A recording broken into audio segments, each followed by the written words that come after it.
عاقبۃ للمتقین والصلاة والسلام علی رسولہ الکریم اما بعد فاعوذ باللہ السمیع العلیم من الشیطان الرجیم بسم اللہ الرحمن الرحیم۔ الحمدللہ آج ہمارا دوسرا دن ہے اور پہلی ملاقات میں ہم نے 5 اہم نکات سورۃ البقرہ کے بیان کیے تھے۔ پہلا اہم نقطہ یہ ہے کہ ہم نے کہ کلام اللہ کی عظمت کو پہچاننا ہے، یعنی قرآن مجید کی عظمت کو پہچاننا ہے۔ دوسرا اس کا پوائنٹ یہ ہے کہ ہم نے اپنے اللہ تعالیٰ کی عبادت کرنی ہے۔ یہ بھی قرآن مجید سورۃ بقرہ میں اللہ رب العالمین نے ہمیں حکم دیا ہے کہ ہم نے صرف اپنے اللہ کی عبادت کا اہتمام کرنا ہے۔ اس کے ساتھ تیسرا عمل یہ تھا کہ ہم نے ایمان کے ساتھ ساتھ نیک عمل کرنے ہیں۔ ایمان لے کے آئے ہیں، اس کے ساتھ ہم نے نیک عمل کرنے ہیں۔ چوتھا عمل یہ تھا کہ ہم نے اپنے اندر عاجزی اور انکساری پیدا کرنی ہے۔ فرشتوں نے بھی عاجزی انکساری پیدا کی ہے اپنے اندر کہ اللہ ہمارے پاس علم نہیں ہے، جو تو نے عطا کیا بس وہی ہے، تو ہم نے بھی اسی طرح اپنے اندر عاجزی اور انکساری پیدا کرنی ہے۔ پانچواں عمل یہ تھا کہ ہم نے توبہ اور استغفار کرنا ہے۔ کیا کرنا ہے؟ اپنی زندگی میں توبہ اور استغفار کو حصہ بنانا ہے۔ آج کا ہمارا پہلا پوائنٹ یہ ہوگا، جو اہم نقطہ سورۃ البقرہ میں اللہ رب العالمین نے ہمیں دیا ہے، وہ یہ ہے کہ جو اللہ تعالیٰ نے ہم پہ نعمتیں کی ہیں، ہم نے ان کو پہچاننا ہے۔ یہ بنی اسرائیل کو اللہ رب العالمین نے مخاطب کر کے فرمایا تھا۔ سورہ بقرہ کی آیت نمبر 40 ہے، فرمایا یا بنی اسرائیل اذکروا نعمتی التی انعمت علیکم واوفوا بعہدی اوف بعہدکم وایای فارہبون۔ اے بنی اسرائیل، میری ان نعمتوں کو یاد کرو جو میں نے تم پہ کی ہیں، ٹھیک ہے، اور جو میرے ساتھ تم نے عہد کیا ہے، وعدہ کیا ہے، تم میرے عہد کو پورا کرو اور میں تمہارے عہد کو پورا کروں گا، اور مجھ ہی سے ڈرتے رہنا، ٹھیک ہے۔ اور اسی طرح کی آیت ایک آگے ہے، سورہ بقرہ کی آیت نمبر 47 ہے، اس میں بھی اللہ رب العالمین نے یہی بات کی ہے، یا بنی اسرائیل اذکروا نعمتی التی انعمت علیکم وانی فضلتکم علی العالمین۔ اے بنی اسرائیل، میری ان نعمتوں کو یاد کرو کہ جو میں نے تم پہ کی ہے، تمہیں تمام جہانوں پہ فضیلت عطا کی ہے۔ تو یہ ہم نے اپنے ذہن میں رکھنا ہے کہ ہم نے اپنے اللہ کی ہوئی نعمتیں جو ہیں ہم پر، ہم نے ان کو یاد رکھنا ہے، ان کی حقیقت کو پہچاننا ہے، ٹھیک ہے۔ دوسرا پوائنٹ آج کا یہ ہے کہ ہم نے نماز کا اہتمام کرنا ہے، باجماعت نماز کا اہتمام کرنا ہے۔ کیوں؟ اللہ تعالیٰ کہہ رہے ہیں وَأَقِيمُوا الصَّلَاةَ وَآتُوا الزَّكَاةَ وَارْكَعُوا مَعَ الرَّاكِعِينَ، کہ نماز کو قائم کرو، زکوٰۃ کو ادا کرو اور رکوع کرنے والوں کے ساتھ رکوع کرو۔ تو ہم نے اپنی زندگی میں نمازیں جو بھی پڑھنی ہے، کوشش کرنی ہے کہ باجماعت ہوں۔ نماز کے بعد نماز ہماری ہو جاتی ہے، جماعت ہو جائے، اس کے بعد نماز پڑھ سکتے ہیں، رخصت ہے۔ یہ نہ ہو کہ ہم بلا وجہ کسی سستی کی وجہ سے، اپنی غفلت کی وجہ سے نماز کو ضائع کر دیں، یہ بعد میں ہو جاتے ہیں، ہم بعد میں پڑھ لیں کہ نماز ہی تو پڑھنی ہے۔ نہیں، حکم یہ ہے کہ پہلے کوشش کریں کہ جماعت کے ساتھ نماز ادا کریں۔ تو دوسرا پوائنٹ ہمارا یہ ہوگا کہ ہم نے اپنی زندگی میں نماز کو ادا کرنا ہے، تو باجماعت اہتمام کرنا ہے، اس کا جماعت کے ساتھ ادا کرنے کی کوشش کرنی ہے۔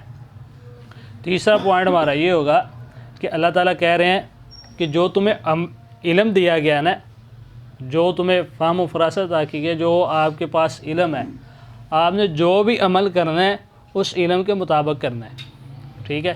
آپ کو پتہ ہے نماز ہمارے اوپر فرض ہے، آپ نے نماز ادا کرنی ہے۔ آپ کو پتہ ہے روزہ رکھنا ثواب ہے، ہم نے اس اپنے علم کے مطابق روزہ رکھنا ہے۔ آپ کو پتہ ہے قرآن مجید کا ایک حرف پڑھنے سے 10 نیکیاں ملتی ہیں، آپ نے اس کے مطابق عمل کرنا ہے۔ یعنی جو بھی آپ کو دین کا علم معلوم ہے نا، آپ نے اس کے مطابق اس کے انڈر رہ کے عمل کرنا ہے۔ یہ نہ ہو کہ آپ اس سے باہر کی طرف نکلیں تو آپ عمل کرتے کرتے گناہ کی طرف مائل ہو جائیں، یہ نہ ہو۔ آپ نے اپنی زندگی میں احتیاط یہ رکھنی ہے کہ جو آپ کو دین کا صحیح علم ہے نا، کہ یہ بات اتھینٹک ہے، پروف والی ہے، اس کا ثبوت ہے قرآن و حدیث میں، ہم نے اس کے اوپر عمل کرنا ہے، جو نہیں ہے اس کی ہم نے تصدیق کرنی ہے، ٹھیک ہے۔ چوتھا پوائنٹ ہمارا یہ ہے کہ اللہ تعالیٰ قرآن مجید میں کہتے ہیں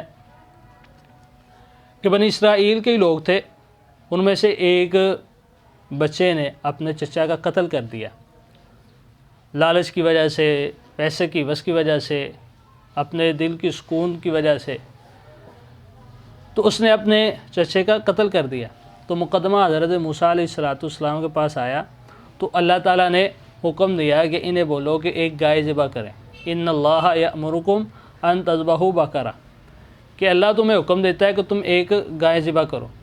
اب ان کو تو چاہیے تھا نا کہ فوراً عمل کر لیتے، انہوں نے سوالات شروع کر دیے، گائے کس طرح کی ہو، اس کا رنگ کس طرح کا ہو، وہ کیا کرتی ہو، اس طرح کے بے جا سوالات کرنے شروع کر دیے۔ تو اللہ تعالیٰ ہمیں اس بات سے منع کرتے ہیں کہ جو تمہیں حکم دیا گیا ہے نا، تم نے وہ عمل کرنا ہے۔ اگر سوال کرتے جاؤ گے تو وہ مشکل ہوتا جائے گا، جس طرح انہوں نے بنی اسرائیل والوں نے سوالات کیے، ان کے لیے مشکل ہوتی چلی جائے گی۔ اس قدر مشکل ہوئی کہ وہ گائے جو ملی تھی سرخ رنگ کی، وہ سونے کی قیمت کے برابر ملی، ٹھیک ہے۔ تو ہم نے اپنی زندگی میں جو ہمیں دین کا علم ملے، وہاں پہ ہمیں پتہ چل جائے کہ رسول اللہ صلی اللہ علیہ وسلم کا فرمان ہے یا ہمارے اللہ رب العالمین کا حکم ہے، تو وہاں پہ ہم نے آگے سے سوالات نہیں شروع کرنے، بلکہ اسے تسلیم کر لینا ہے، جی ٹھیک ہے، اللہ اور اس کے رسول نے یہ کہہ دیا تو ہم پر فرض ہے کہ ہم اس پہ عمل کریں گے۔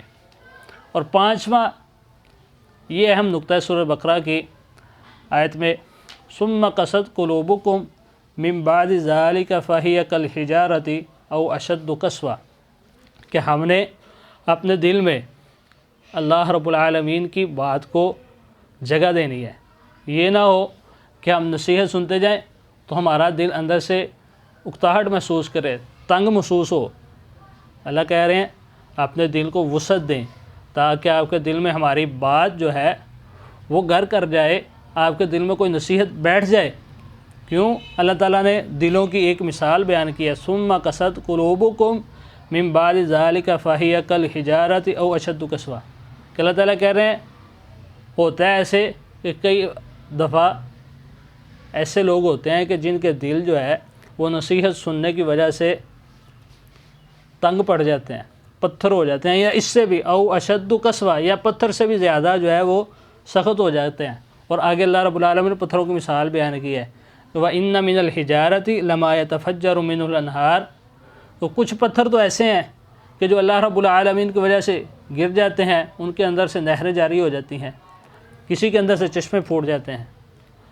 پتھروں کی مثال اللہ نے بیان کی ہے کہ پتھروں کے دلوں میں اللہ کا ڈر ہے، مگر ہم انسان ہیں، ہم اللہ کی مخلوق ہیں، اشرف المخلوقات ہیں، اس کے باوجود ہمارے دل میں اللہ رب العالمین کی نصیحت نہ بیٹھے، اللہ رب العالمین کی آیات سن، قرآن کی آیات سن کے، نبی صلی اللہ علیہ وسلم کے فرامین سن کے اگر ہمارے دل میں اکتاہٹ محسوس ہوتی ہے، ہمارا دل تنگ ہوتا ہے، تو ہمیں اپنی اصلاح کی ضرورت ہے، ایمان کی فکر کرنے کی ضرورت ہے کہ ہم دنیا کی باتیں سن کے ہمارا دل اکتاہٹ محسوس نہیں کرتا، موسیقی سن کے، میوزک سن کے ہمارا دل جو ہے وہ اکتاہٹ محسوس نہیں کرتا۔ ہم تو موسیقی سن کے ایسی دکھی موسیقی سنتے ہیں جس کی وجہ سے ہمیں رونا آ جاتا ہے، مگر ہمارے دل اتنے سخت ہو گئے ہیں کہ قرآن پڑھ کے بھی، قرآن سن کے بھی ہمیں رونا نہیں آتا۔ تو یہ 5 پوائنٹ ہم نے آج ذکر کیے ہیں۔ پہلا پوائنٹ یہ ہے کہ ہم نے اللہ رب العالمین کی جو نعمتیں ہیں ان کو پہچاننا ہے۔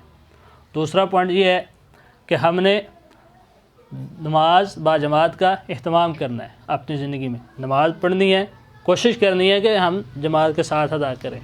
نمبر 3 کہ ہم نے اللہ رب العالمین جو بھی ہمیں دین کا علم دیا ہے اس کے مطابق ہم نے عمل کرنا ہے۔ نمبر 4 پوائنٹ یہ ہے کہ ہم نے جو بھی اللہ اور اس کے رسول کی بات ہمارے تک پہنچ جائے، ہم نے وہاں پہ سوال نہیں کرنا کہ یہ ایسے ہوگا تو پھر کیا ہوگا، یہ ایسے ہوگا تو پھر ایسے ہوگا، نہیں، جو آپ کے پاس علم آ گیا، اللہ اور اس کے رسول کی بات آ گئی ہے، اس کو تسلیم کرنا ہے اور اس پہ عمل کرنا ہے۔ اور 5واں پوائنٹ یہ ہے کہ ہم نے اپنے دلوں کے اندر اللہ رب العالمین کی بات کو جگہ دینی ہے، اپنے دلوں کو نرم کرنا ہے، اس کے اندر اپنے اللہ اور اس کے رسول کی بات کی جگہ بنانی ہے، ٹھیک ہے۔ اللہ رب العالمین سے دعا ہے کہ اللہ ہمیں ان 5 اہم نکات کو سمجھنے کی اور اس پہ عمل پیرا ہونے کی توفیق عطا فرمائے۔ وما علینا الا البلاغ۔